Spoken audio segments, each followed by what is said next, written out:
Hello, everyone. Welcome to our March meeting. Glad everyone could make it tonight. Thanks for coming out. Pair of glasses here, I can see better.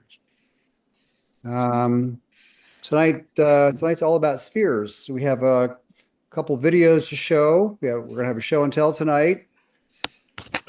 Let me first let's go over some chapter business here first, real quick. Get that out of the way. Go back here to share. Um, back here again. So like I said, we're all about spheres tonight. Everyone see this? Yeah, hmm it's good. Um, get it to go. There we go. Um, I don't have much in the way of announcements tonight. Um, here's our April meeting. We're gonna have a professional demo in April next month. Jeff Hornig is gonna actually let me go to the next we can get to the next slide. Having issues with my slide moving. There we go. Um, Jeff Hornig is going to demonstrate how he makes these, he calls them Morocco blue bowls. It's a lot of texturing and color involved. So that should be interesting. Um, down, go somewhere. Go. There we go. As I mentioned last month, we have a new downloads and resources page on our website. Check it out. A lot of good stuff there. We're celebrating our 20-year anniversary this year, so I'm sure you've heard me mention.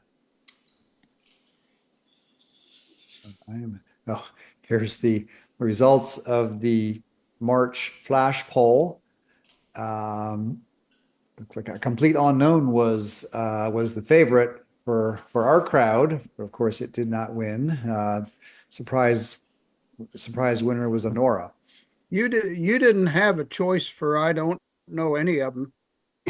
That's Yeah, you're not the only one, Tom. I was wondering that too, Tom.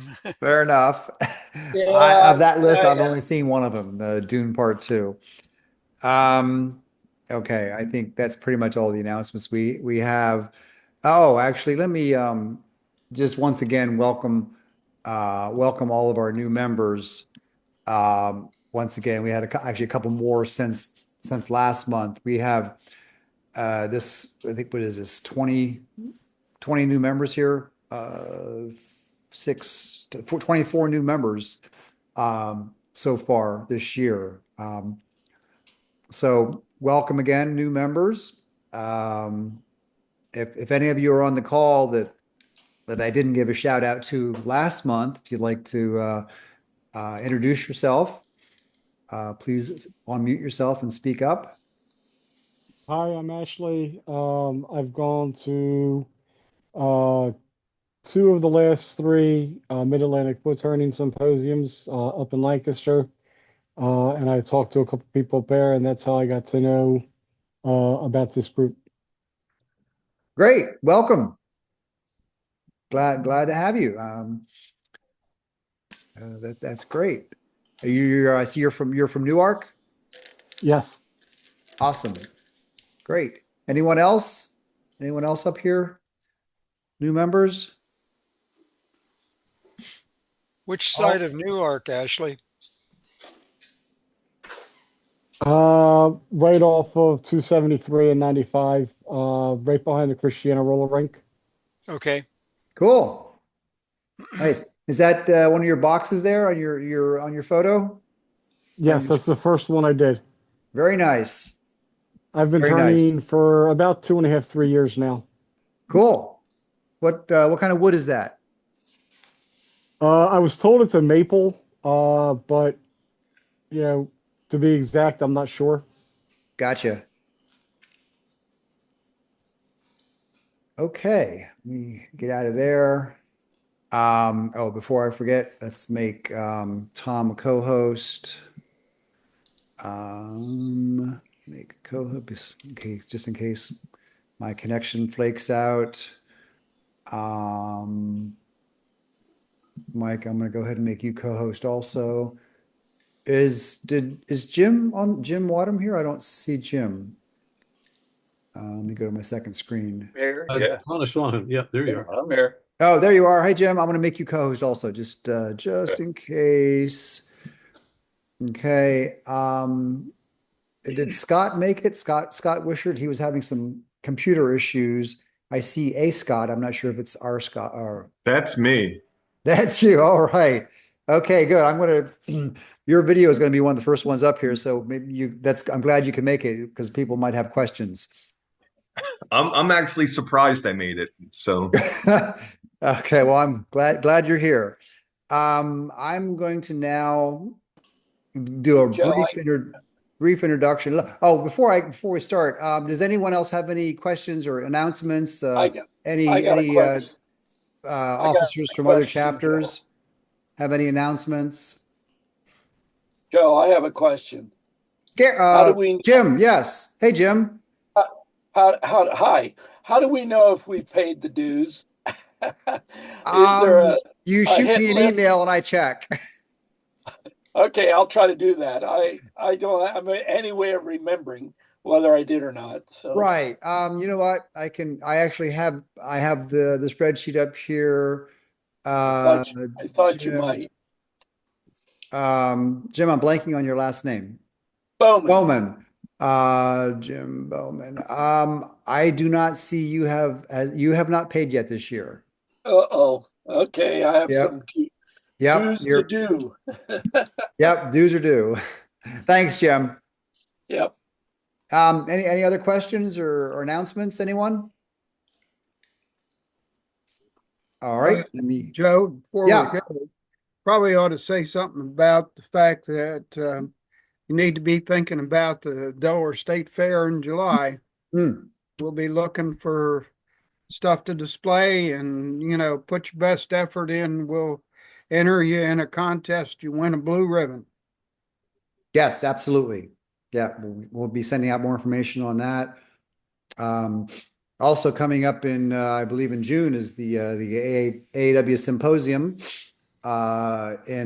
Is it Milwaukee this year? Minneapolis. Minneapolis, Yes. One of those northern states. Yeah, Actually St. Paul. St. Paul, right? That's right. St. Paul, Minneapolis, or St. Yeah. Paul, Minnesota. Yeah, good stuff.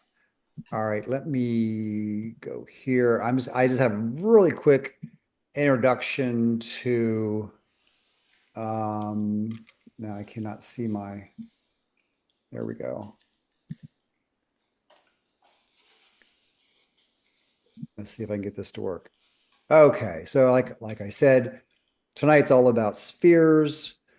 Just a quick overview. Spheres, something about spheres, they just have this fascination, a unique allure. There's several ways to turn wooden spheres. We're going to talk about three of them tonight, two of them in detail. And that is to turn by hand between centers using cup chucks. And that method, you turn them on three axes. And then another way, turning them by hand is just using a four-jaw chuck and turning them on one axis. And I'll be demonstrating that. And also you can turn them using a jig, either a commercial or DIY.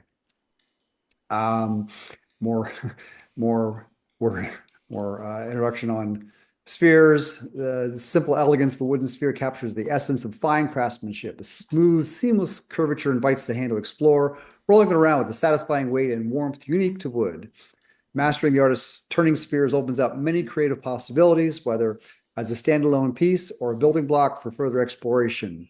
The wooden sphere remains a timeless and rewarding challenge for turners of all skill levels. Yeah, when you can do all sorts of projects with spheres once you get going with them.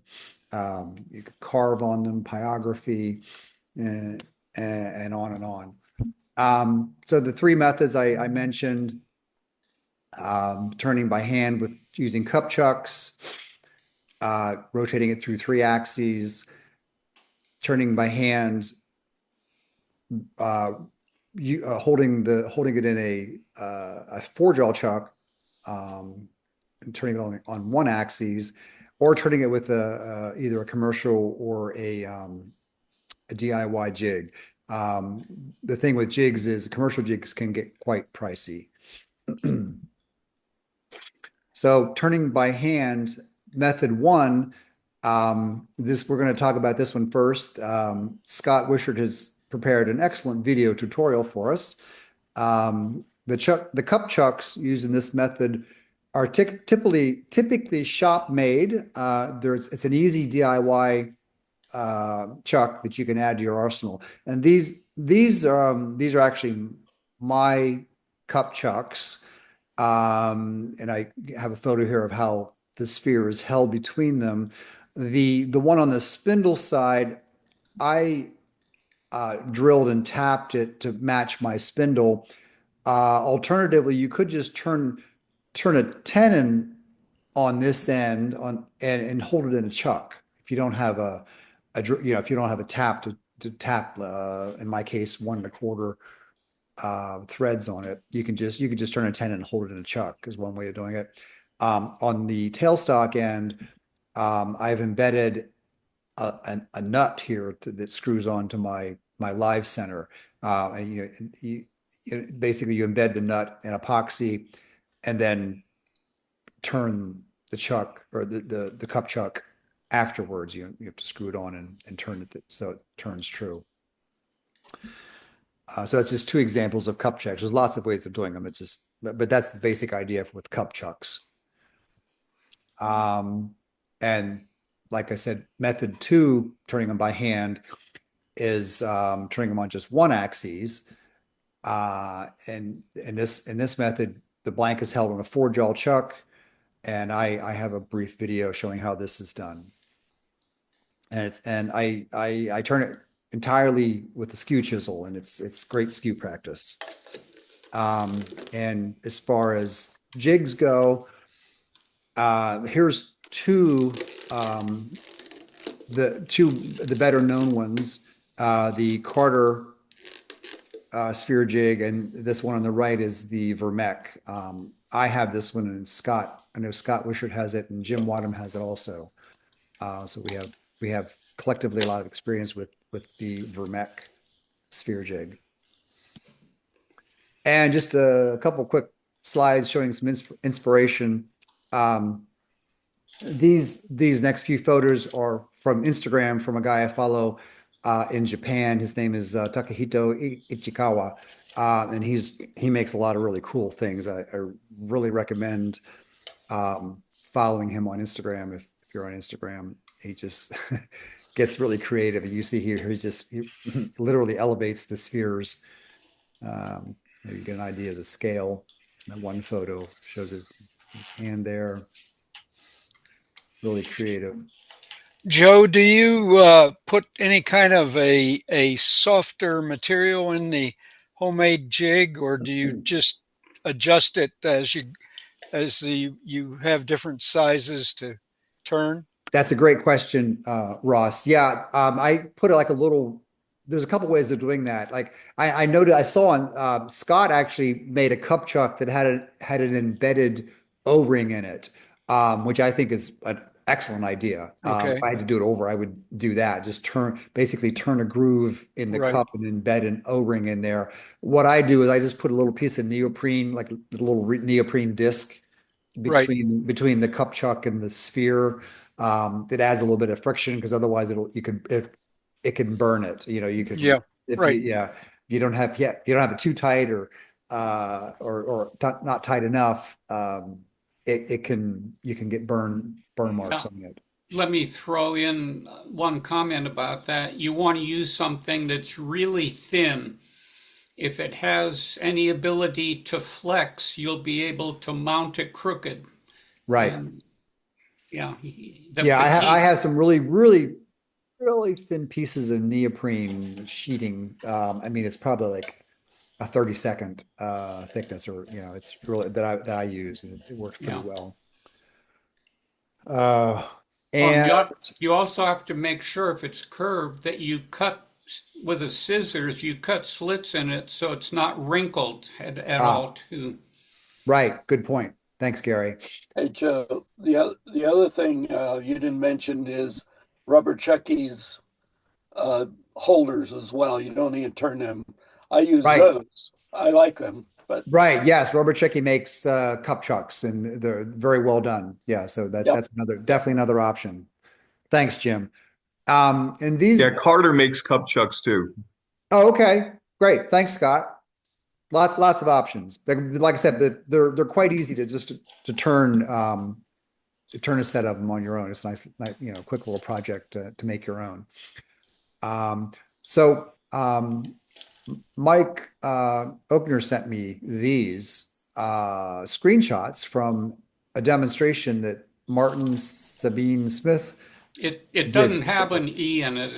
It's Sabin-Smith. Oh, sorry. I just copied and pasted. Sorry about that. Okay. So this was a demonstration that Martin did recently, and Mike did a couple screen grabs where he makes these little owls, and obviously these are spheres that you can see here. He's on the left there. He's holding one in a vacuum chuck, and there you see him on the right. So there's just a few examples of just spheres on their own, on spheres on stands, little sphere owls, and there's lots and lots of other projects that you can do with spheres as a starting point. Mobiles. I mean, lots of other cool things you can do with spheres.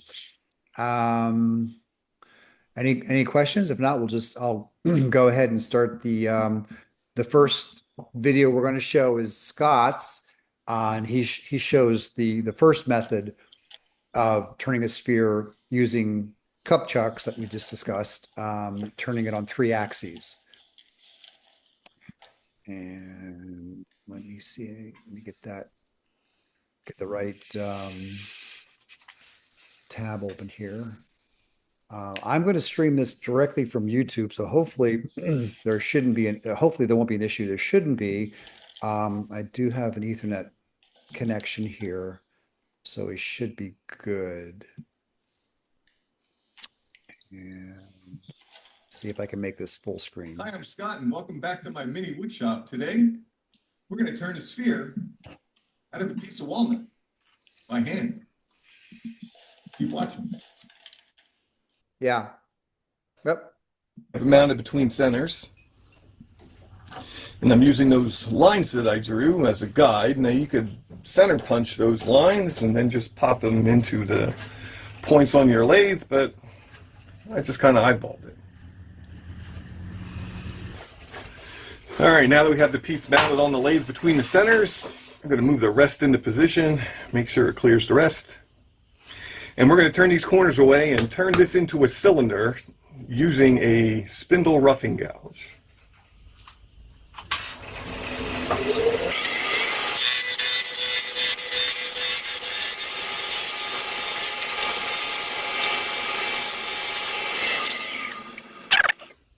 Now that we have this turned into a cylinder, we're going to use a caliper and we're going to measure the diameter of the cylinder.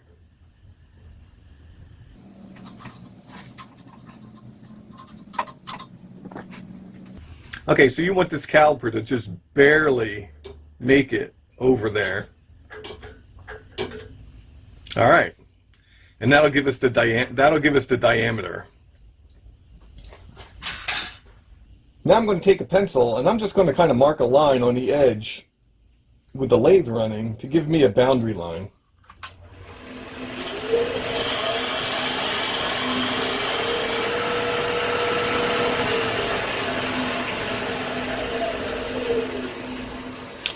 And now I'm going to take my caliper and I'm going to measure over and mark a spot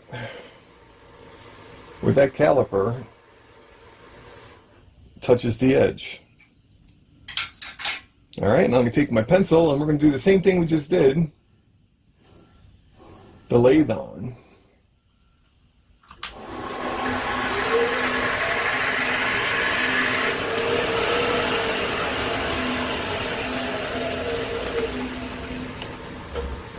Okay, so there's my two boundaries. Now the distance between those two lines is about the same as the diameter, so that'll be our sphere. And these are just going to be the edges. All right, so we're going to define those edges, and we're going to use a parting tool to take that wood down.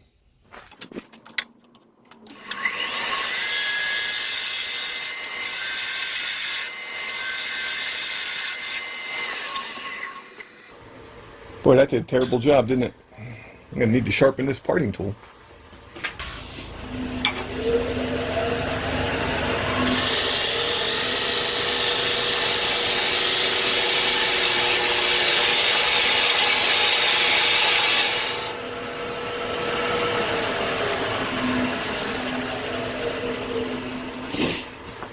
All right, now that we got that cleaned up, the next step is to mark the center of our sphere. So I have this handy center marking ruler.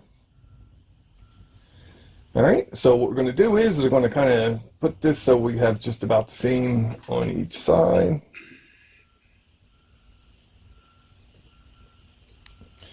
And you can see we have 1 and a little bit over 1 1/4 and a little bit over 1 1/4. All right. And then we'll take our pencil and we'll mark that center line.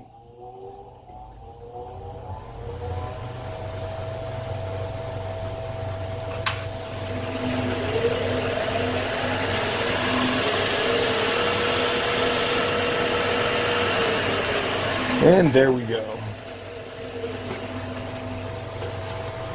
The next step will be to take away these corners and kind of give this a spherical shape. Doesn't have to be perfect, you know, but we definitely want to get rid of this wood and get it as close to a sphere as we can.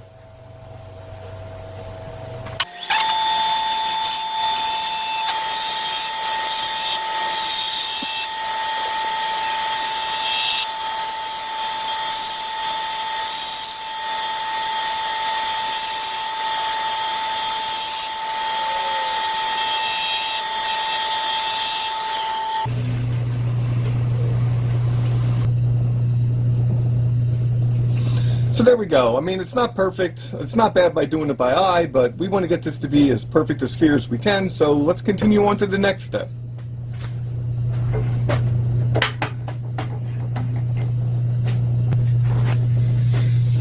All right, so I have these pretty close together for now, so just so you can see what I'm doing. I put my chuck on the lathe. I have this piece of cherry that I use as a cup center. And that's just a regular piece of cherry. I put a tenon on it. I marked where it lines up with jaw number 1, so I can always put it back in the chuck exactly in the same spot when I take it off. And then I just kind of shaped this to, you know, have the end protrude a little bit, and then just shaped a little bit of a depression in there, or a cup. So when we take the sphere, it kind of self-centers into the cup. All right, so you get the idea. All right, now you can see the view on the other side, and this is basically the same type of deal, right? This is just a piece of, I believe this is maple, but I took this piece of maple and I just kind of cut it into like a cone shape, and I dished out the top. Actually, this is drilled all the way through, and I mounted an O-ring on it.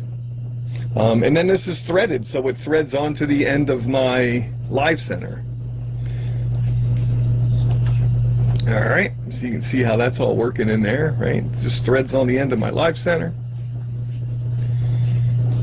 And you can do the same thing with just a piece that slides over the end, okay? And just make sure you have like a little bit of depression in there so it kind of centers onto the, you know, the curvature of the sphere, you know? Or if you want to get fancy, you can put an O-ring on it.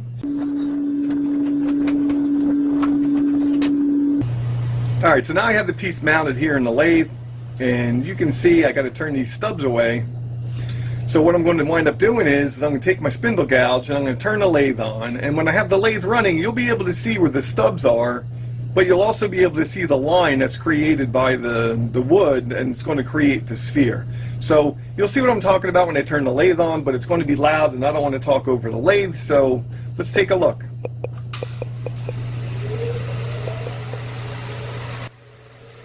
Okay, now that we have the piece spinning on the lathe, I mean, you can pretty clearly see the shadow that's created by the two nubs that were left on from turning between centers. You can also clearly see the curvature of the sphere and where we have to cut those nubs down to. And what's not really evident in the video, but I can see while I'm turning this on the lathe, is there's a very thin shadow line that's being created by all the irregularities from where the sphere isn't perfectly round. So I'll be using the gouge to cut away at that shadow and get that curve almost as perfect as I possibly can. As I'm shaping the sphere here, I'm actually using those nubs as almost like an index. So I make sure when I rotate the sphere, I rotate it on each of the 3 axes of the sphere. So that way I can make sure that I cut the piece evenly. A little bit later on in the video, I'll talk about how to deal with that once those nubs are gone.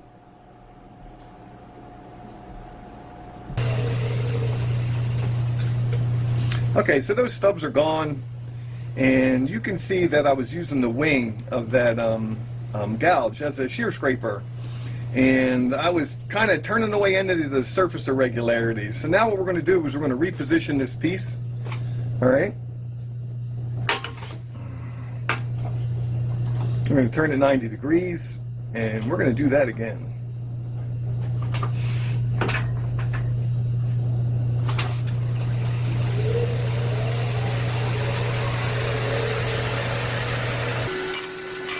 Okay, so here I've rotated that piece into axis number 2, and I'm going to turn away any of that shadow that I still see while it's spinning, and I'm going to use a combination of cutting and scraping to try to get that as refined as I possibly can.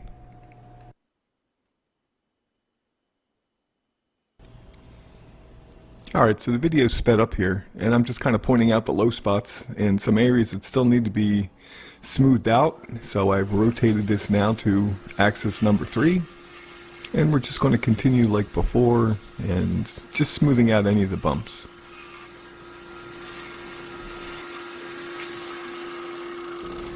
And so here we go back to axis number 1, and we're just going to keep refining it until we get rid of all the low spots.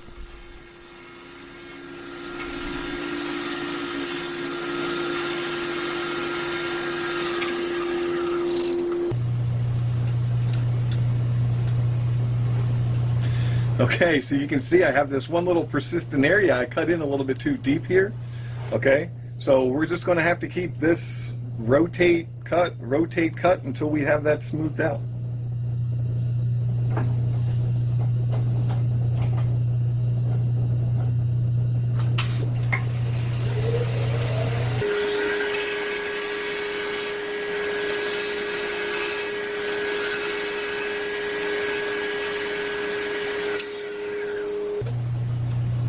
Alright, so we have all that's pretty much gone at this point, right?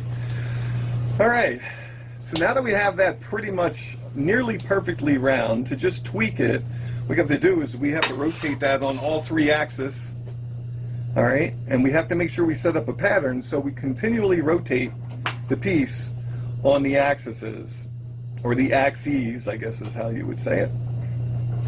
Alright, so you can see how I lined up this piece, right? So the grain runs pretty much in line with the spindle.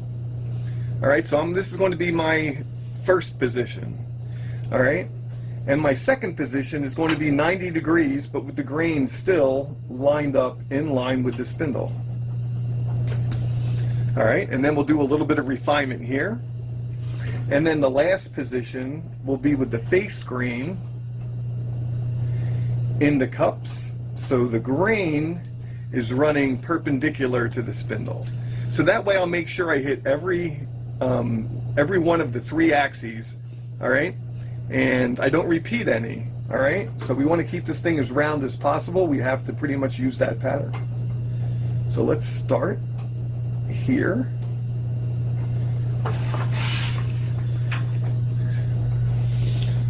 So to do these refining cuts, okay, I'm just really kind of feeling for any irregularities or bumps, and I'm just kind of using a shear scrape with my spindle gouge. And you could do the same thing using like a flat shear scraper, or in this case a skew, I have a burr rolled onto the end of this skew. But I'll show you what I'm talking about.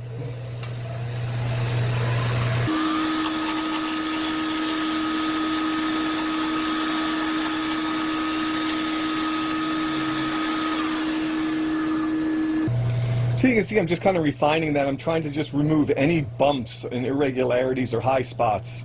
And I'm just using, you know, my skew as a scraper.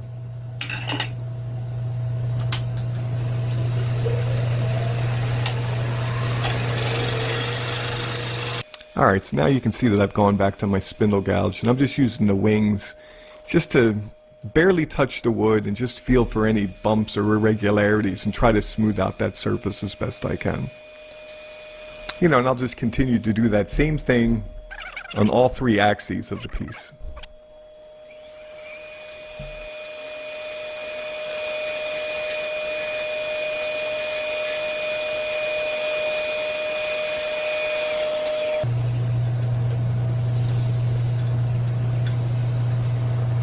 All right, so that's about as good as I'm going to get it using those tools, and it's pretty close to being perfectly spherical.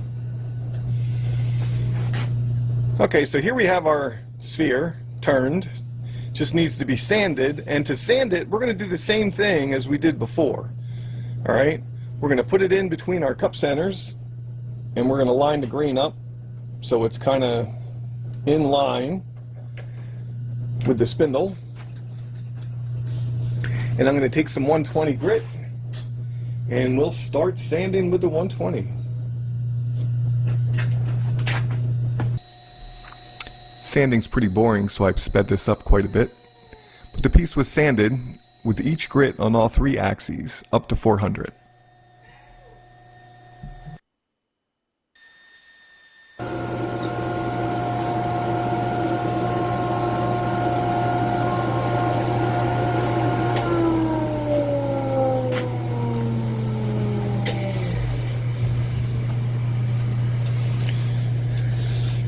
All right, so here you can see we got the piece sanded up to 400. Let's pop it out of there. It's got some dust on it. But you can see we got a perfect sphere. Here, let me turn the light off. I'm gonna look a little bit better. There we go.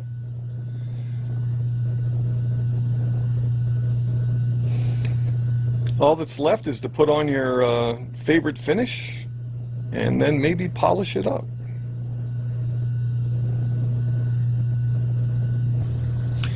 So here we got you a perfect sphere. This one's all nice and polished. This was the one that I showed when we started the video. And here's the one we just finished turning. Unfinished, right? So here's both of them together. They're about the same size. So it really isn't all that difficult, I don't think. It's just really is a matter of setting up the, I shouldn't be scratching my face. It's really just a matter of setting up the sphere on the jig so you have the grain lined up, you know, with the spindle, and then rotating it 90 degrees so it is also still with the spindle, but it's just a separate axis, and then rotating it so the grain's perpendicular. If you remember that pattern, and then you do that when you're cutting it, shaping it, and doing the refinements, and then when you're sanding, I mean, it should all pretty much work out. So, so there you go. A sphere from a piece of walnut turned by hand. And then, all right, so I'm ready for the comments. So then we have two spheres, right? Made from some walnut, right? So I hope you liked the video. Oh man, I just can't stop laughing. I hope you liked the video. If you did, hit the subscribe button, hit the like button. I really would appreciate it. That'd be great. And just remember, I mean, I'm just the average guy with an average shop. I mean, my shop's probably smaller than most of yours. So if I can do it in my shop, you can do it in yours. So hopefully I'll see you next time. And Scott, Have a great day. Okay. Oh, there we go. Stop that. All right. Any questions or comments on Scott's? Do you always have to do two, Scott? Do I always have to do two what? Make two spheres? Yeah. I guess it would depend on the circumstances, right? So All right. Any other questions? Pretty straightforward. Thank you, Scott. all righty. Jim, thank you again for that was a real rookie mistake there in the beginning. I apologize, everyone, for not clicking that optimize for video, sound, and whatever checkbox in Zoom. Sorry about that. And Jim, thank you again for. No apologies. I know it because I make a mistake every damn time. Like, why don't they just make that the default? I mean, come on, Zoom. It's Zoom. Sharing on Zoom is just out to get your butt. So. All right. So now I'm going to show the video I made, if I can figure out where I put it. 1 second here. Where is that? Mine is also by hand. Where is it?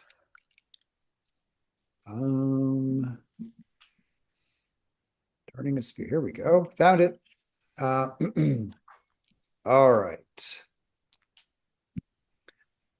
Get back to Zoom and share. I just actually turned and filmed this yesterday, and I was doing video editing this afternoon, so I don't have a voiceover, so I'm just going to talk while the video is playing. Hopefully you'll be able to hear me and the video at the same time. There's no talking on the video, it's just me turning. But it's pretty straightforward. Mhm.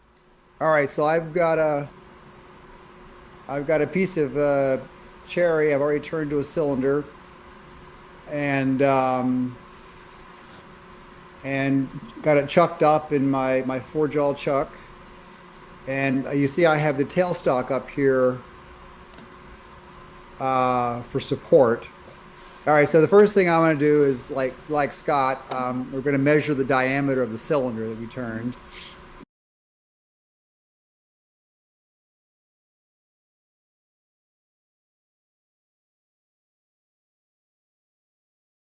Now notice I'm leaving a little bit on each end here, leaving a little on the tailstock end, and you'll see why here in a minute.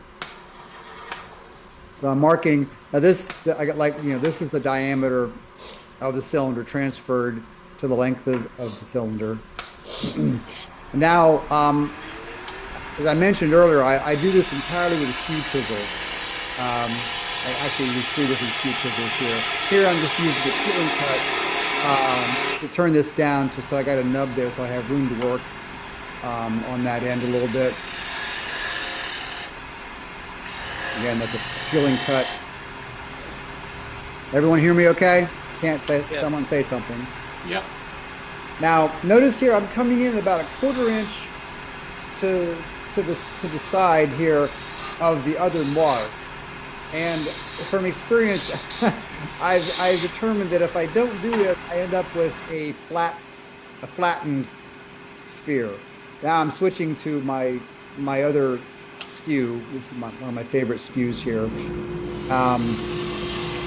and I'm just making some room here on the headstock side, making a little bit of room here. And now what I'm actually doing there is I'm getting rid of those pencil marks, because what I do, I'm not going to mark the center, but I just do it by eye. And you can do this pretty accurately by eye, and it doesn't have to be exact because you're going to make adjustments as you go here in this method. But mark the center there of your cylinder. And now, again, with the skew, I'm just going to start cutting away corners here until we get down to the sphere shape, basically.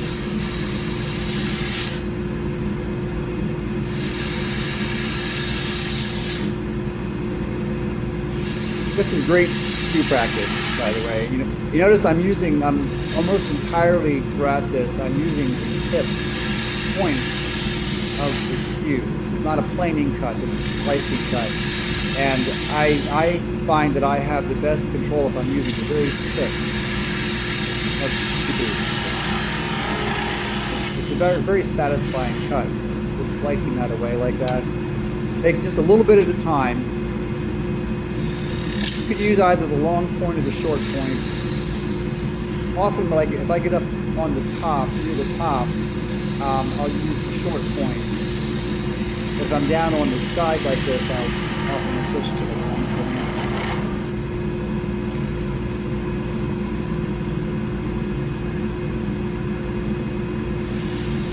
point. I turned this pretty much in real time from start to finish. I did very, very minor editing. Cut out a couple spots where I changed moved the tail or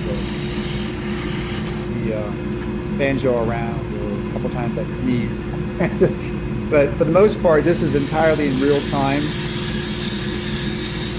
See here, I'm just refining this, just following the curve down with the pointed skew. You're constantly moving and twisting the skew as you go down, just following the curve, and you're watching the top of the curve as you're going here. There's another angle here.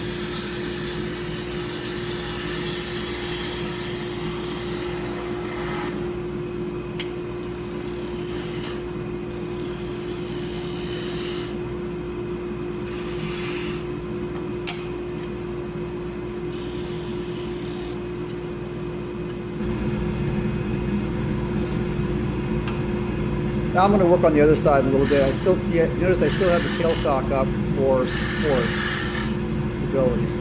I'm going to do it. Oh, there's the obligatory catch there, the run back. I'm going to get rid of that a little bit. Actually, I should have, hindsight, I should have gotten rid of that a little bit more, but it'll be fine. Again, using the very tip, the very point of the skew. Doing a nice slicing cut down like I did on the other side.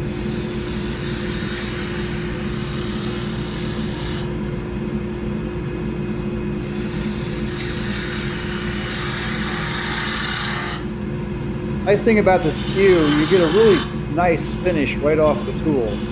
Very little sanding is needed this way. And again, I just consider this skew practice. I mean, you can, knock out these spears, 15 point. I mean, altogether, I think it took me less than 20 minutes to turn this. And I was, fussing around because I was filming. Notice there, I flipped it over to the short point because I was up higher on the cylinder. Don't try to take too much at one time.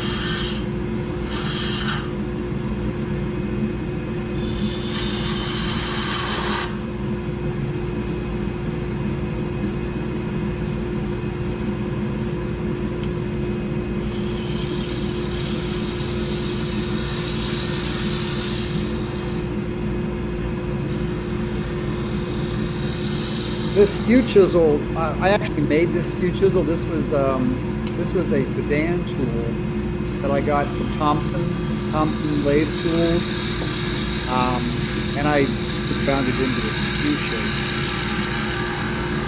And here I've gone back to the other side to just refine that curve a little bit. Remember, I started with a little more length than diameter, so now I'm going back and just refining that curve.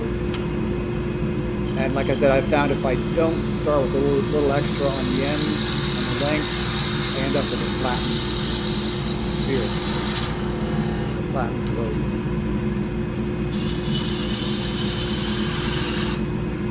Slicing cuts.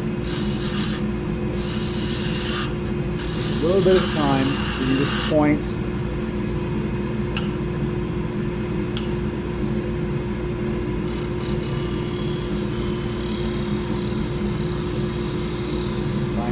nub there. Following the curve around. Lifting the handle.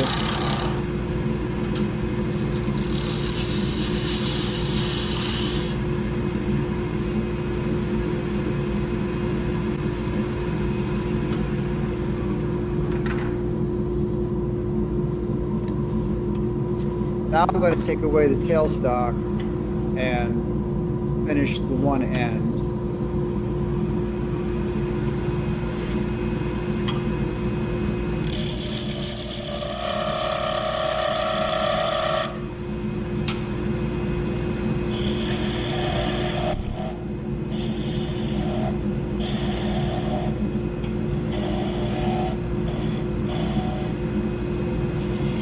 Nibbling away there at it. Don't take too much at once. Another angle here. See a little better maybe. It's using the very point, the long point of the skew. This is the different skew. Actually, I used 3 different skews for this project. Again, this is great practice. I've got a little bit of a nub there that I'm going to fix. Switching skews again.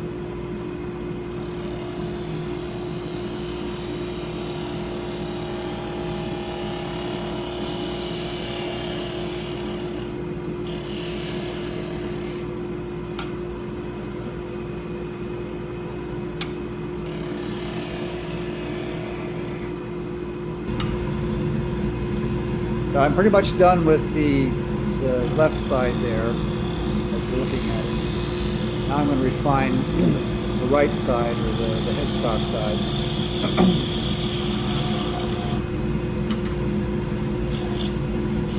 You can kind of see I've got a pretty good sphere already there. Shape is looking pretty good just by eye.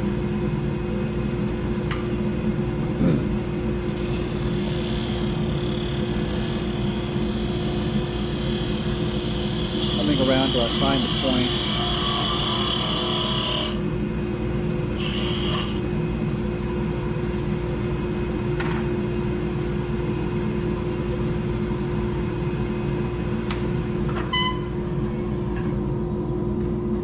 At this point, I'm going to do a little sanding before I take any more off the tail or the headstock end there.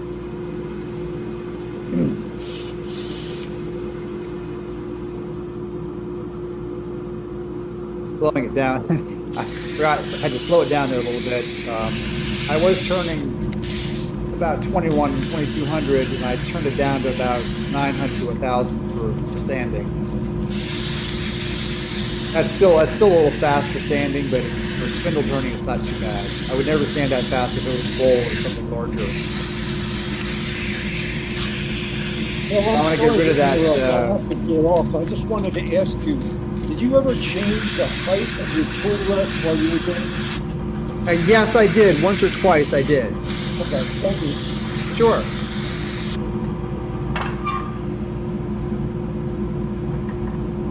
But the sandpaper, you pretty much refine the curve, any part that needs refined there, and it'll take out that run back, that little cut I have there. Still see it a little bit there, but it'll come out with more sanding. Now here I'm going back.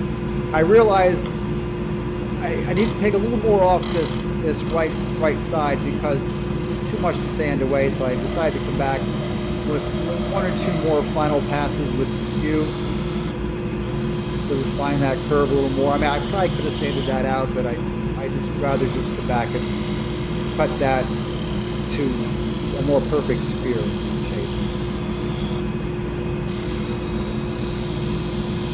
You'd be surprised how accurate your eye is, how close you can see it. You can see if it's off anywhere at all, your eye is pretty accurate. It's surprising. I think some people have a better eye than others, and I think you have a very good one. Thank you, Steve. With the help of 2.5x magnification glasses, yeah. All right, so I'm going to go back to finish the sanding now on that side. Joe, were you tempted to measure the diameter, the two diameters from the axis and the vertical? Yeah. Were you tempted to compare that before you finish up here? I'm not sure what you mean, Rob. Well, you set the diameter lengthways, right, axially, but how about radially? You could have just compared the two, and made more sanding on one or the other. That's true. That probably would have been smart. But here I'm speeding up just a little bit because sanding. That's a good point, Ross. So you can kind of see here. Again, I'm just using the 180 sandpaper. Here, I think I've switched to. I'm still using the 180.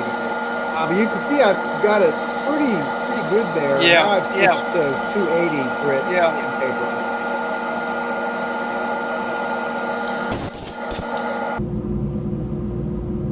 You can see it's pretty darn good there just by eye. Yes.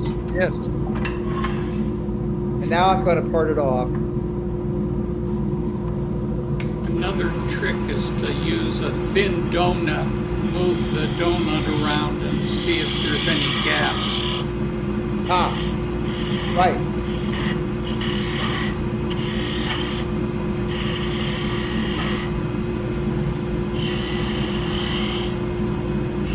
You want to be careful here, of course. You don't want to end up with a flat spot on the one side here. So I'm going slow and taking just a little bit at a time, trying to preserve the curve.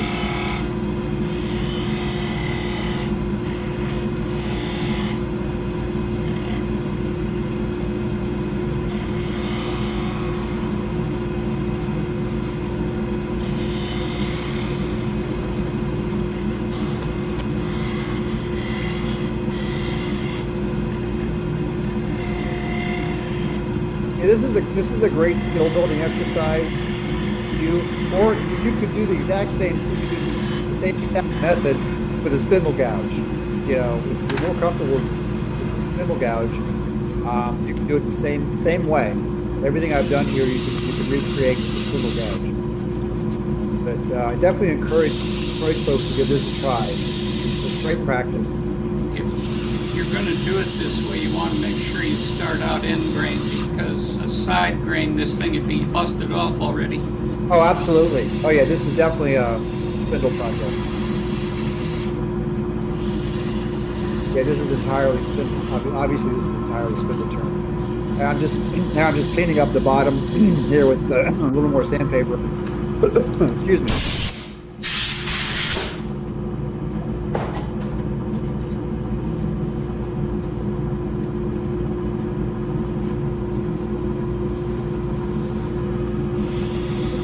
Again, this is 280 grit. Just cleaning up there a little bit at the bottom. Like I said, it really doesn't take much sanding off with the skew chisel. It leaves a nice finish right.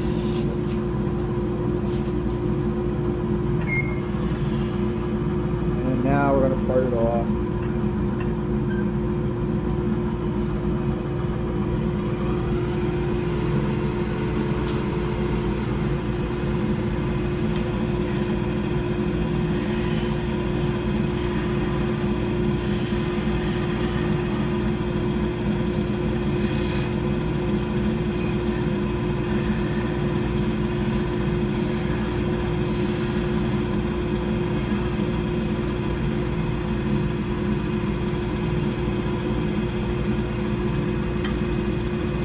Decided to pull my sleeve back there.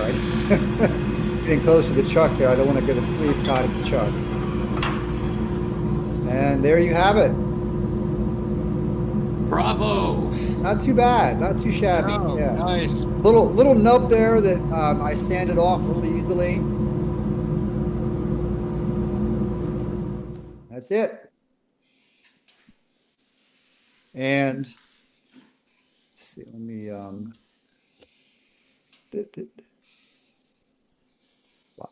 here I am. Oh my God. And here it is, the one I just turned. This was just yesterday. Very well in focus, but this is it. Yep, there was just a tiny little, not even sure I can find the nub now. It's here somewhere. I think it's there that I sanded off. But you can hardly see it. And there's no finish on this, and it was just sanded on the lathe there. So that's another method to turn a sphere. What is the advantage to having a sphere turner, the jig? That's a good can- question. I can answer that. Go ahead, Gary. I've got the Paul Howard jig, and I do it all by hand like that first, and then I just use the jig to touch it up a little bit to make sure it's perfect. Okay. I imagine if you're making a lot of them, like if you have to crank out a bunch of spheres, the jig would pay for itself, or would come in handy. I honestly don't use mine that often. I mean, you saw I just turned a sphere in 15 minutes and it turned out pretty darn good. So like I said, I encourage everyone to try that.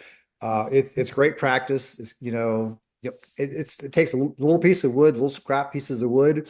I mean, you mess up, you just do it again. It's practice. Just practice, practice, practice. I'll agree with Joe, or second what Joe said about the speed. If you're turning a lot of spheres, that sphere jig will really speed up your production, like substantially. Yeah. So, and the other thing I use that sphere jig for is for doing hybrid spheres that I sell. And, I mean, the potential of doing them by hand, you can always make a mistake. But if you put a lot of time and effort and some money into making a wooden resin blank, you don't want to make a mistake. And it's almost impossible to screw up with a jig. Okay. Right. Good, good point. I use the Vermec jig for obviously soccer balls. I make a lot of soccer balls, and people tend to want to roll those around. Trust me, if it's not perfectly round, you'll notice it. When you roll a soccer ball across the floor, it will veer left to right, etc. Whereas if you use that jig, that rolls like a bowling ball. Yeah. And I also use the jig on even small projects like a coffee scoop, because when you're hollowing that out, if you don't have that perfectly round, you will see that on the edges of the scoop. You'll see that it's not even. So I always turn it by hand initially, and then I run the jig around it just to make sure it's perfectly round, so that when you hollow it out, you've got perfectly even rims all the way around the scoop. Yeah. Makes it look much better in the end. I do the same thing. The one drawback with the jig is that even like the Paul Howard uses a carbide cup cutter, and it is technically a cutter, not a scraper, but the way it's applied to the wood, you always end up scraping. And so if you have wood that doesn't scrape well, it's going to leave some tear out and it'll be a little rough. You'll have to do more sanding. Yeah. Great. I guess with a jig, you can't turn a spindle full of balls. Or is that not any way to do it? I remember as a kid, I mean, I was like 10 or something. I'm a wood turner today because my dad's younger brother was one, and I watched him make a croquet set, and he turned all these balls in a big long spindleful. And I remember the excitement of when he cut through the middle of them, they went flying all over the place. And I thought, whoa, whoa, whoa, that was great fun to me as a kid. So, but let me ask you a question. When you're making a sphere like that, I've made them, and I found that if I sand the thing, I get it out of round. One grain area sands faster than the other. Yeah. Then drain slow. Yeah. So how much sanding do you guys do on your spheres? Well, you saw on the one I just did, I got it almost perfectly round before I did any sanding. I made a little, some minor adjustments with the sanding. Um, any Yeah, well, Scott, Gary? Don's right though. Like I did one, you'll see it in a minute. You'll out of heavily spalted maple, and boy, I had to be really careful with that one because it was almost punky, and you can really sand the side grain away faster than the end grain, or the punky areas will go first. Right. Yeah, this cherry was, well, it's cherry. It's pretty uniform, nice and hard. So it sanded pretty uniformly. Didn't have any trouble with it. Yeah, We for should me, point as out. long as I'm sorry. No, go ahead, Scott. I was going to say, for me, as long as the wood is, consistent and you don't have like a mix, you can have a little bit of sapwood, but sapwood on a lot of woods tends to be a little bit softer. So it will sand away quicker. But, if I keep rotating on that 3-axis plan that I was talking about in that video, I don't seem to have a problem. So unless it is punky, if it's punky, it's definitely, there's nothing you can do about that. So. And we But the should point good out that wood. if in turning the way Joe did, if what came out of your efforts wasn't completely round, as Joe's was, you just again put it between the cup chucks like Scott did. You Yep. There started you out by go. putting it, put it between the cup chucks and refine it that way, and then sand it, and it'll ultimately come out pretty good. Yeah, exactly. Has anybody done a segmented ball that they've turned into a sphere? You know what I mean? Layer up a couple different woods. Yeah, I do Ah, soccer balls all the time that way. Do you? oh, They're Sure. like all different woods, is what you're saying, Well, I Jim. don't do all different. I do two different colors. Oh, you mean like this, Jim? Yeah, yeah, yeah, something like that that. kind of Layer it thing. up Yeah. like that. Yeah. I got this. I got this from Jim Wadham. I was thinking about turning this into a sphere. I think that would make a cool sphere. But That soccer would, balls are composed of 20 pentagons and well, let me take that back. 20 hexagons and 12 pentagons, and you make them out of different woods. I've done them out of maple and walnut, out of purple heart and yellow heart. You can make some interesting. You can make them out of multiple colors if you want, but yeah, it's relatively straightforward to do if you have the jigs to cut the pieces. Hey, Jim. Yeah. Jim, when you do those different woods, are you trying to match the hardness of the woods so it does sand As, even? yeah, as much as you can, depending on the walnut that you get, it might Yeah, not be fair quite enough. as hard as the hard maple. But purple heart and yellow heart are relatively similar. Frankly, if you're using the jig, the Vermec jig to do the final rounding, there's very little sanding at the end. Fair enough. Um, it does a pretty Yeah. good job.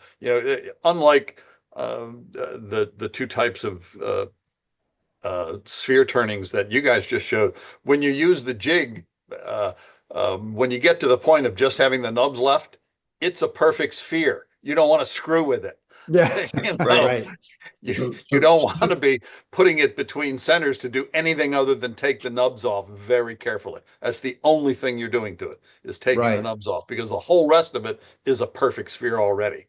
Exactly. And we're not going to go in that much. I mean, we're not going to show a video on turning a sphere with the jig. However, Scott has an excellent video on his YouTube channel on turning a sphere with the Vermec jig. So if you want to see it done, you turning a sphere with the jig, with the Vermec jig in particular, go to Scott's YouTube channel. It's just go to YouTube and search for Scott's Mini Wood Shop. Maybe Jim or Tom could put that in the chat. It's Scott's Mini Wood Shop. Search for that on YouTube. I And I put my video on. I just like this is what I was talking about, the hybrid spheres. Now I know I did a demo for the club many, many years ago, yes, but half wood, half resin, you know. But yeah, all done on the jig. I wouldn't do these by hand. wait, hold on. Let me spotlight that. Go, hold that up there again, Scott. It's little. See the little Star Wars They're and like, that hold they it are so still. cool.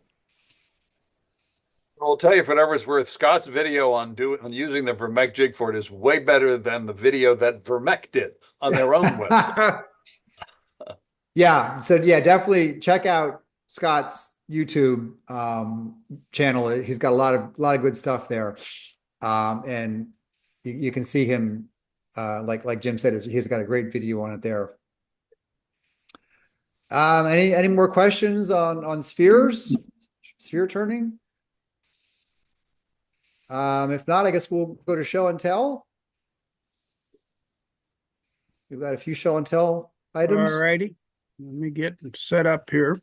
All right. While you're doing that, I'll get the 50/50 raffle set up.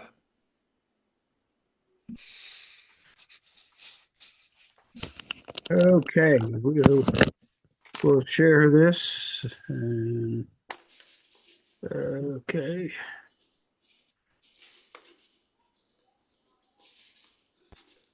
And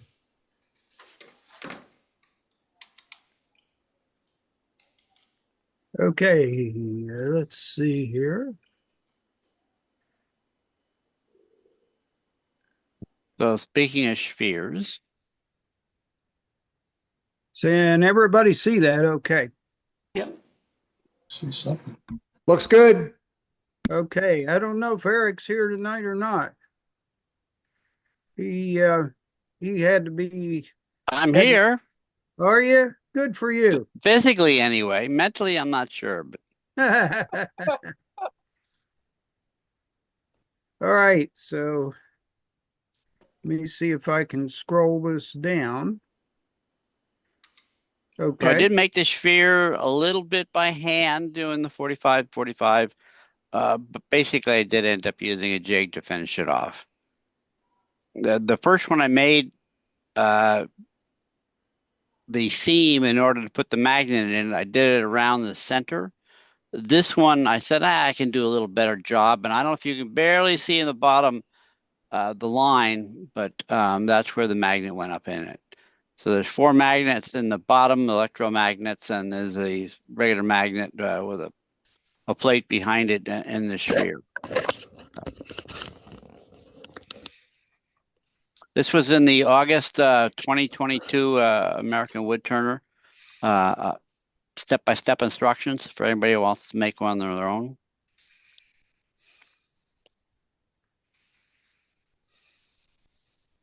So this was a Wood magazine of November of last year.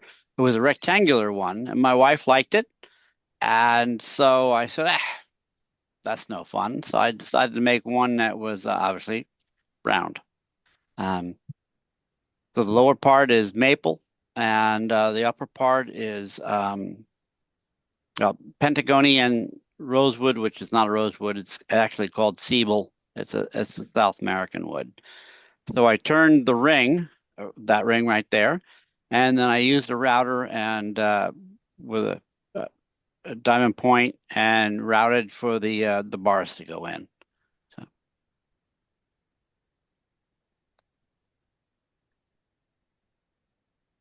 And since my wife was really happy with the ring, as was I decided that, hey, rather than waste the center part, I went ahead and made a platter out of it. And again, the boss was so happy with it that I made a bigger one, which was the same, about 14 inches in diameter. So it also came out really nice. So. Just trying to show here where you can put your fingers up underneath the lip.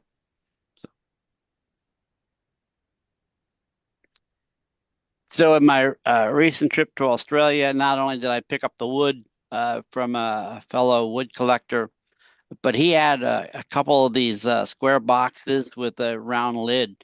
And since the lid is a little wider in diameter, you can actually pick it up. I was absolutely fascinated with the shape and figurating. And anyway, came home and made a couple. So both are turned round. You just leave the original box square. Hey, Gary.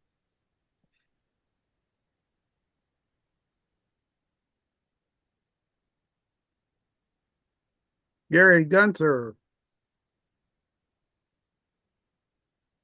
Gary, you're muted.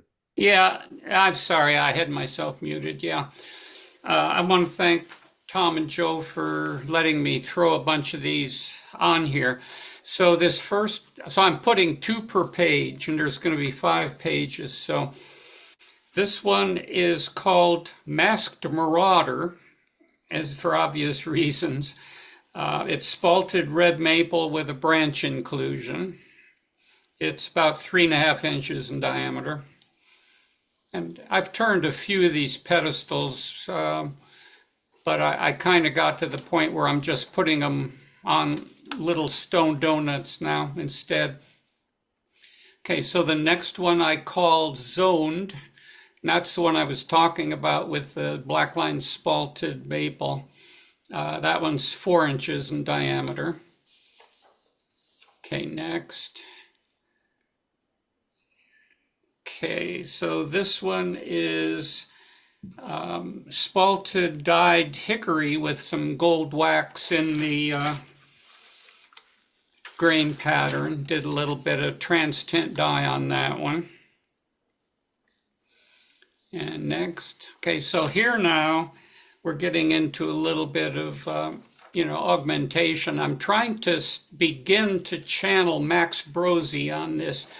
Max Brozzi does some sphere. He starts out with a sphere, but then he makes a form like this, only with cutting a lot deeper. And he calls them intergalactic explorers. I just love them. And this was kind of my first step before I really get into that more seriously. I haven't done it yet, but that's walnut. And the next one.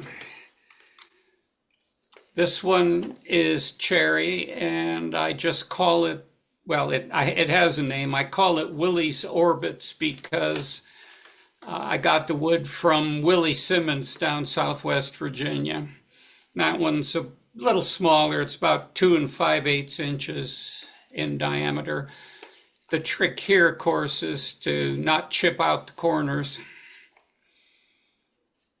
And then this one is kind of interesting. I call this one Stinker because it has a stripe that kind of reminded me of a skunk. But what's interesting about this is the only part of this that's the right color, the color of the wood, is the stripe. This was a piece of Bradford pear that I accidentally left outside in a plastic bag, and the entire thing spalted except for that line. And I just thought that was so cool because there's a very famous Japanese teacup, a chawan, one of the most famous in the world, has a decoration somewhat similar to that, and it just really caught my eye. And of course, the base there is this, it's not a reflection. The base is from that same piece of wood and has that same stripe in it. So, Gary, I have a question. Sure. On those previous ones where you had the decorative grooves, Yeah. was the sphere manually positioned with cup centers and using conventional tools? Uh-huh. Yes. Okay. Got to be real careful. That's why I was mentioning about not using thick pads on the cup chucks. The only way to make sure they're really true is to, not put much on there. You don't, with a sphere like that, you don't have to crank the chuck real tight. Just, keep it loose and don't make dents on it. Oh, and here's a trick.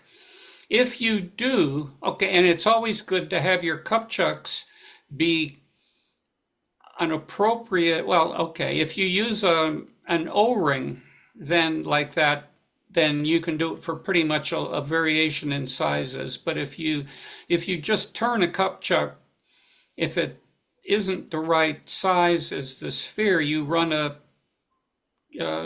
can run into difficulty by making an indented circle on the end. And if you do that, don't ask me how I know, the way you can get rid of it is by the Japanese technique called ukabori, which is something that they use to actually raise bumps on wood. They'll whack a piece of wood with hammer and then turn away all the wood and then put water on it, and where you whacked it, it'll raise it up. So that's called ukabori. So anyway, if you make a dent in your wood and you don't like it, instead of sanding it off, just put water on it, leave it for a couple hours, and hopefully it'll pop right back out. So anyway, this one is silver maple burl that I dyed and sanded back to pop the grain, and I call it the Eyes Have It. It is 3 3/4 inches in diameter. Gary, I think it looks like the moon.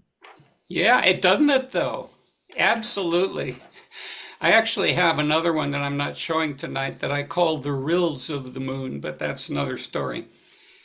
Okay, so now this one is one I just got done with a couple of days ago.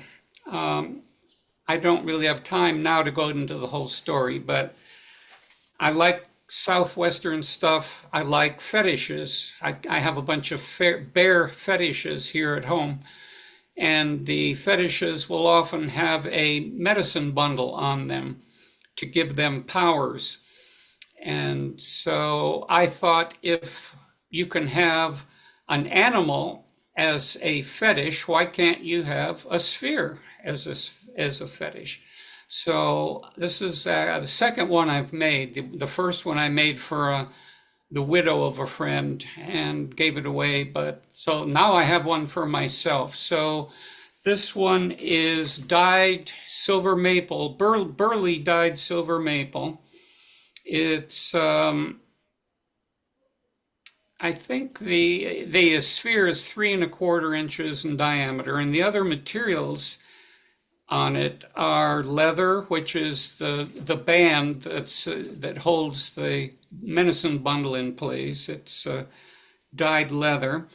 The arrowhead is obsidian, and of course then it has turquoise, and the red is supposed to be coral to add something from the sea, but I didn't have any red coral, so I used red jasper. And that's all tied onto the arrowhead with cord. And then the thing that really stands out there, in a real medicine bundle, the Native Americans will all frequently use bird feathers. Of course, we can't use bird feathers, and so that is actually a dried orchid blossom from one of my orchids. And then when I wanted to put it on a pedestal, I wanted something unique and appropriate, and I like the Japanese stone form. I'm blanking on what it's called. Netsuki? Anyway, where you put stones on a wooden base. So I just flipped it. I put my stones, my wooden sphere on a stone base.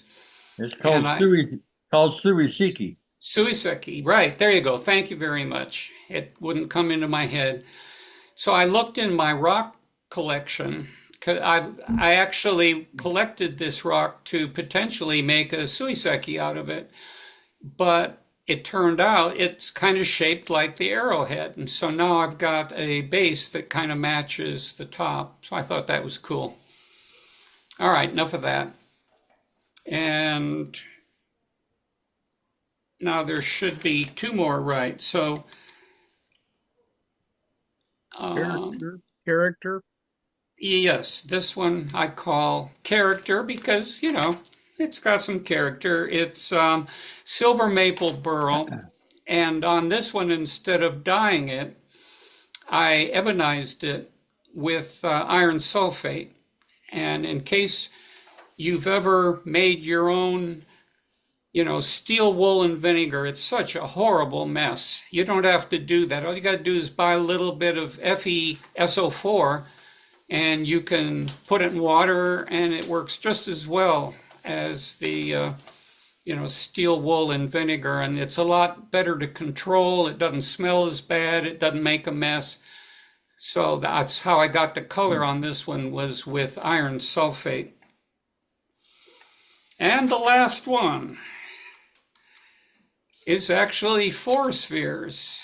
I somebody talked about making a bunch of them all together. That's what I did here. I made all these out of one turning blank. The wood happens to be Macacauba, and they are each individually fairly small. They're 2 3/16 in diameter, and I just thought they fit into this little hybrid elm natural edge bowl really nicely. So that's the way I have them displayed. And that's my story. Really nice, Gary. Thank you. Yeah, thank you for the time. Mike? Yeah. So this is just to show how the piece turned out that I talked about last meeting, where I was really discussing a jig that I'd built based on kind of my own do-it-yourself version of the Paul Howard fluting jig. And this was the piece that I was working on, but it was unfinished. It was fluted, but I hadn't taken off the mounting pieces and so on. So that's the top of it. And that's the bottom. Wow. So I was pretty pleased with that. And I discovered I've got to make a couple of small modifications to the jig, but it looks like I'm off and running. No, really nice, Mike. Yeah, That was, spectacular. mahogany. Yeah. Nice job, Mike, and a nice piece of wood too. Well, yeah, that was a piece of mahogany. I guess that was originally your That's a inventory, piece wasn't that it? I had for sale at the Christmas thing. Yeah, so there's encouragement when you see a piece of wood there, you know, for the silent auction at our holiday luncheon.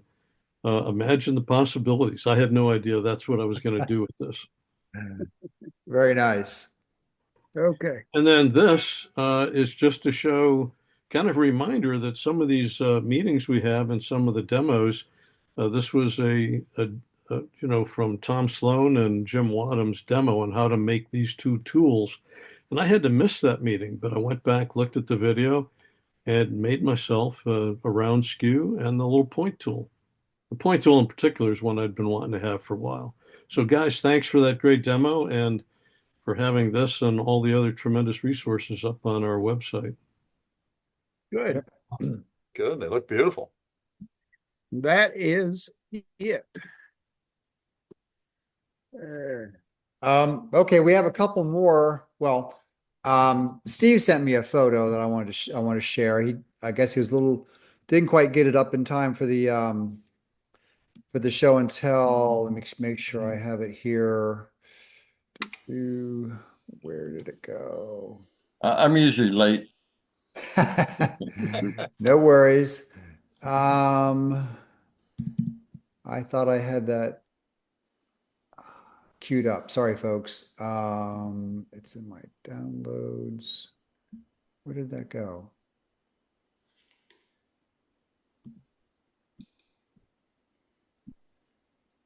Huh.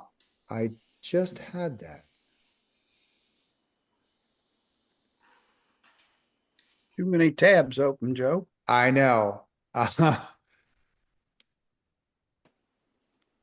a minute. Sorry, folks. Any questions while I'm struggling here? Oh, there. All right, I found it. I think I found it. This. Well, while you're looking, I'll tell you about it. I got it. I'm going to go ahead and share it. Go ahead, Steve. Okay. A friend of mine collects trench art, which there's different kinds of trench art, but in his case, it's decorated artillery shells.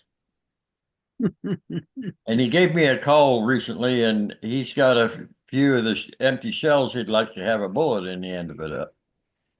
So I laminated up some sapele, and this is the first one. You can't tell on the shell, but the part below the ring is decorated with a real fine engraving. Oh yeah, I can see it. You can see my cursor does right down here. Yep. Very nice. But I've got two more of those to make. They're both bigger than that one. That one's about 110 millimeters, a little over 4 inches. Now, you mean diameter? Yeah, diameter. It's about 16 inches long.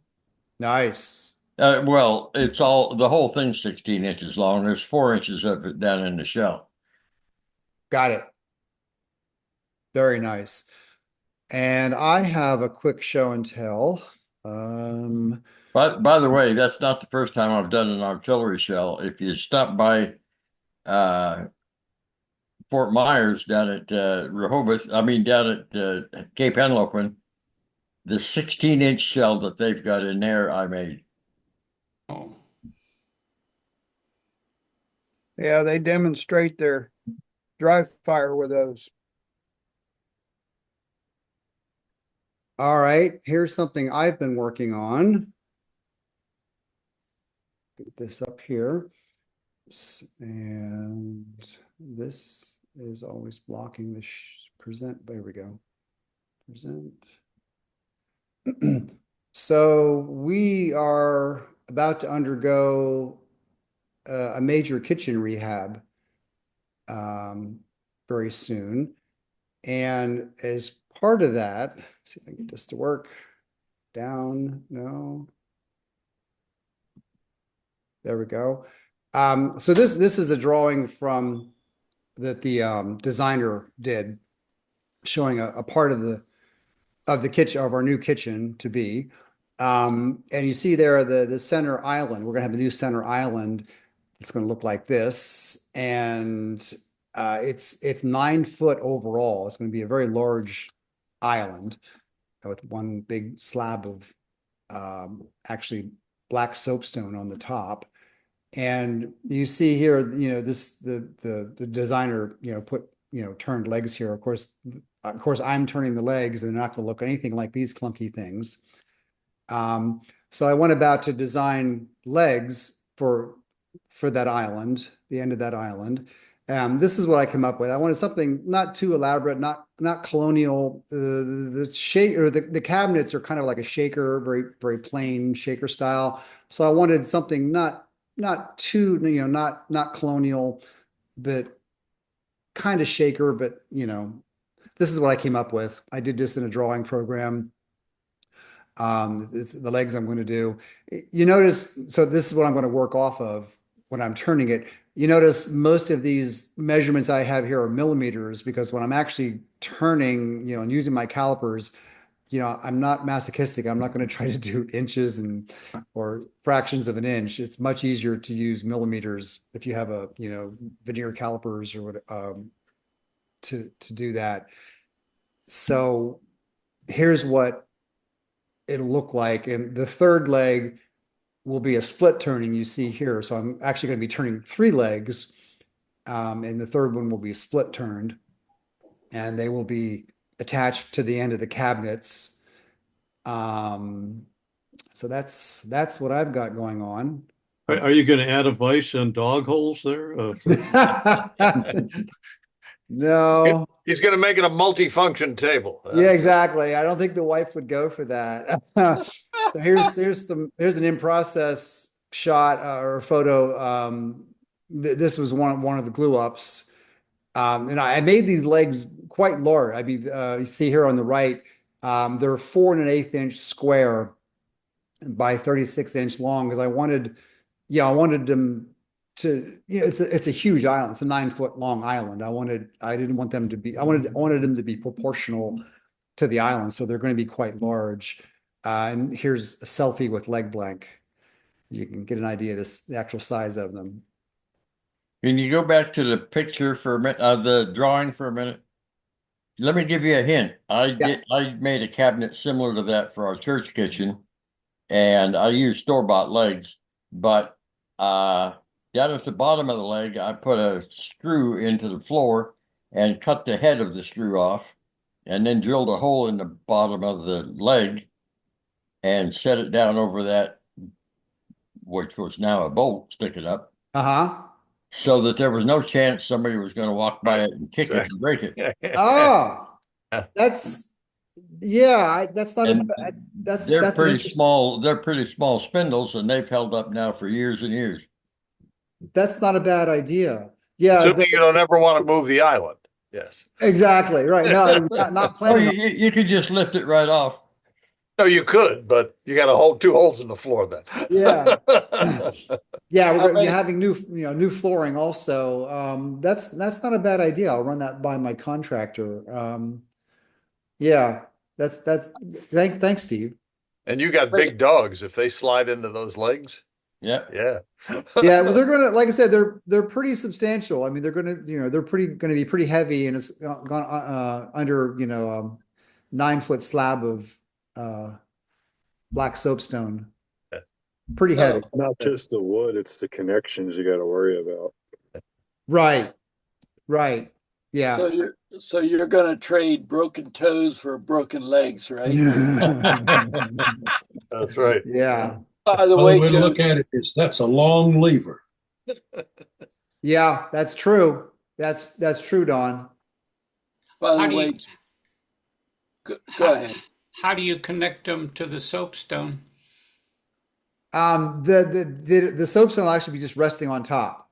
Oh, It'll be, so I'll have this, it'll be attached to the cabinets here, and this will just basically be, I'm going to have mortise and tenon joinery, joining the aprons to the legs. right. But I don't think there'll actually be an attachment. That's a good idea. That's a good question, Jim. They could probably give me some holes to screw into to put, to attach the aprons underneath, like you would any other table. Or I've put adhesive on, but that stuff's heavy. They didn't glue ours down when we put heavy stone down for our kitchen redo. I'll I have to was talk. surprised.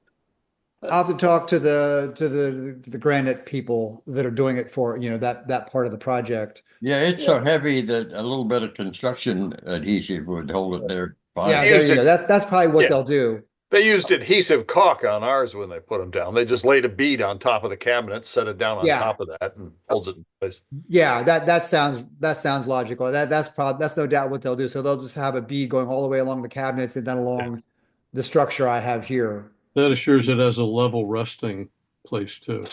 Right. Hey, Right. Joe, did you see my note in the chat? I saw you emailed me. Do you want to go ahead and share that? Well, I didn't know. I just finished this at an hour before the meeting, and I thought if you had time, I'd be willing to show it to you. Yeah, we have a few It minutes. Go relates ahead. it relates to spheres.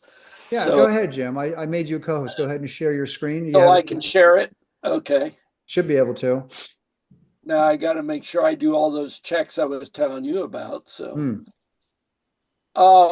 this has to do with spheres. This little video will give you an idea. This is 30 seconds.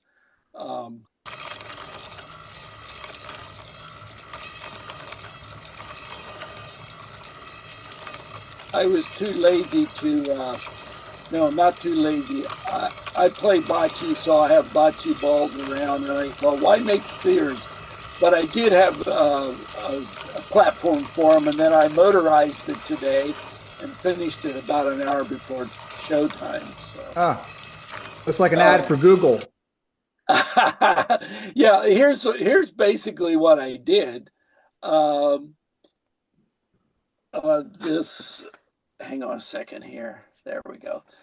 Marbles are my ball bearings. I just cut a little groove below.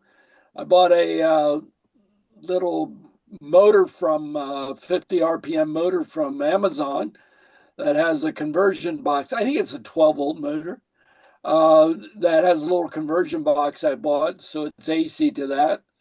And then this was my original. I modified a little. This was my original thing that I used to keep the balls on, sitting on a stack on our porch. And then I decided to make it rotate and see what happens. The little red nubbin sticking up there is the end of a spade, electric spade thing that goes down into the flat part of the shaft of the motor so that it turns. And then this is it. Yep. I said, okay, I didn't turn any spheres. The one I did turn a couple of weeks ago, never finished, and is laying on my bench. But I thought you might enjoy this. So nice. Thanks, was Jim. fun. Thanks for sharing. By the way, we had a huge double rainbow, which is behind me, about an hour, 2 hours before. I stepped out of the shop and the whole sky was lit up overhead. So, Oh, wow. If you it was move awesome. one tiny bit to your right, that'll look like a halo. It was not lost on me that it was not centered. It looks like a dish, doesn't it? If I center this way. Let Yeah, me it see. does. Sorry, hardly a halo for me. Although I do have a bald head, so maybe it's a reflection off of it. So. Meh.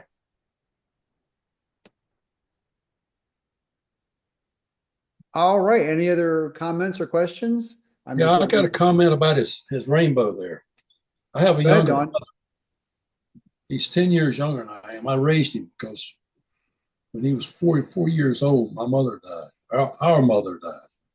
Well, he's done very well in life, and he created a museum behind his house, big area. Got all Daddy's tractors in it, and old furniture, stuff like that came out of our house.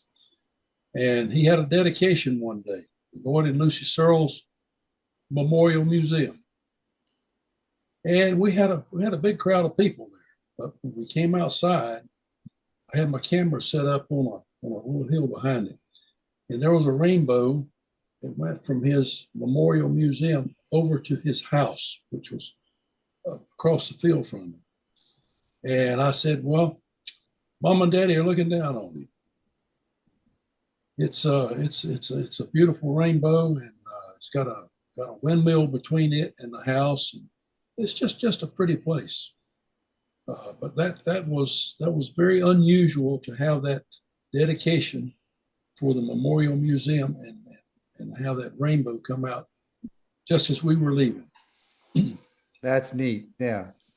Hey, Joe, if you got 3 minutes, I have one more video to show. Doesn't have to do with spheres, but it has to do with turning propellers. Are you Yeah, game absolutely. for it? Yeah, we're good on time tonight. The only Yeah, thing well, we've got left is that's why I mentioned it.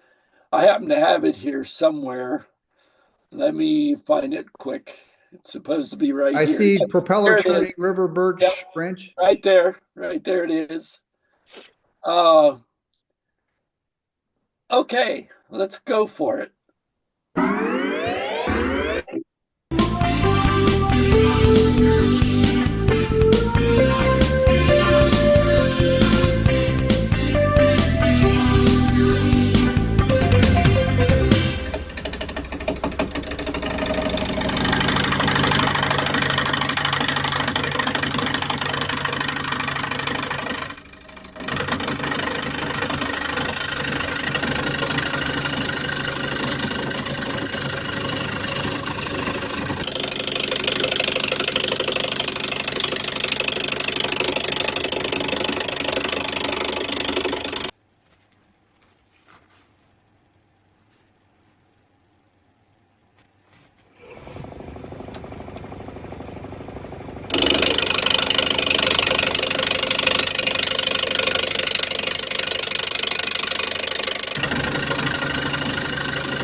Nice. Nice, nice.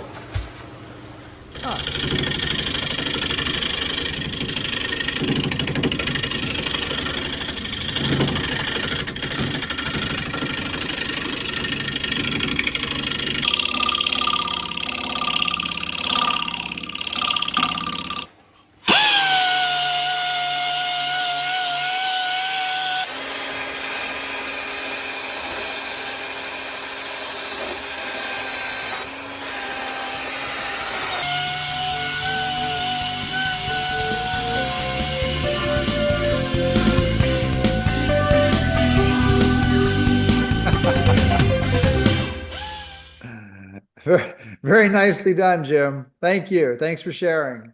Well, I thought you had a couple minutes, so No, absolutely. No, we encourage people to share. This is why we're here. Yeah, this is great. I figured part of the learning process. By the way, those gloves were what I had at the time. I don't have them anymore. I don't want to lose fingers by catching it, so I use Right. fingerless gloves. But Yeah, no, yeah, that's great. it's almost addictive. That stuff's almost addictive. I kind of like tackling it. So yeah. Uh-huh. All right. Well, coming up in April, we have a demo by Jeff Hornig. We will have show and tell again in May, so I hope to see lots of spheres at the next show and tell. You guys got to try it. Try the different methods. You don't have to go out and buy a fancy jig. It's pretty straightforward, pretty easy to do. It's good. It's good. Hey, it's practice. Good practice. So hope to see lots of spheres the next show and tell. Just I'm have going to say, now that you know how to make spheres, everybody, you just have to get around to it. Oh my. Oh, Bad. okay. It's really bad. It's like a really bad dad joke. Yeah, that was. Hey, bad. that'll be the next project. Make round to it. All right, guys. Thanks, everyone. Thanks again for coming out and contributing. It's really great that everyone contributes for show and tell and everything else. It's what makes the meetings great. Thanks, everyone. We'll see you in April. Thanks, Joe. Good night. Thank you. See y'all. Good night, y'all.